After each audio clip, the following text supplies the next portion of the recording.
এই হলো পীরগাছা বাজার। এই যে tea is the most popular drink in Bangladesh. এটি stall is a very small stall. Is Gafur Mia. সে 68 বছর ধরে পীরগাছা বাজারে সে চায়ের দোকানদারি করে। আপনি কত বছর ধরে চায়ের দোকানদারি করেন? 1956 সাল থেকে 68 বছর। মোট 68 বছর। মোট 68। আচ্ছা, এই 68 বছর জীবনে আপনি চা বিক্রয় করেছেন, আর হচ্ছে এই এই জীবনে আপনি কি কি করেছেন? আমি ওই বাড়ি ঘর করছি, 10টা সন্তান হয়েছে, 9টা ছেলে একটা মেয়ে। 9টা ছেলে একটা ছেলে মেয়ে। একটা মেয়ে। আমার বিয়ে কয়টা করেছেন?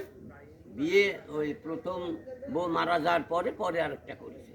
আচ্ছা, মোট দুটা বিয়ে করেছেন। দুটা বিয়ে। দুটো বিয়ের দুই বইয়ের মোট 10টা সন্তান। না, না, এক বইয়েরই সন্তান।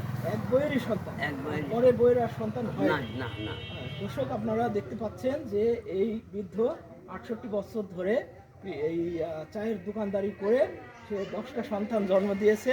তার মধ্যে 9টা আপনার ছেলে সন্তান, একটি মেয়ে সন্তান। এখনো সে অনেক সুস্থতার সাথে সে চা বিক্রয় করে। এখনো তো আপনি সুস্থ শরীর। এখনো আমি চা বেশি। হ্যাঁ, হ্যাঁ, সুস্থ শরীর। হ্যাঁ, সুস্থ হ্যাঁ, শরীর। কোনো না, সমস্যা নাই। না। আচ্ছা, কোন কোন হাটে আপনি চা বিক্রয় করেন? পীরগাছার হাটে এবং তেঁতুলিয়ার হাটে।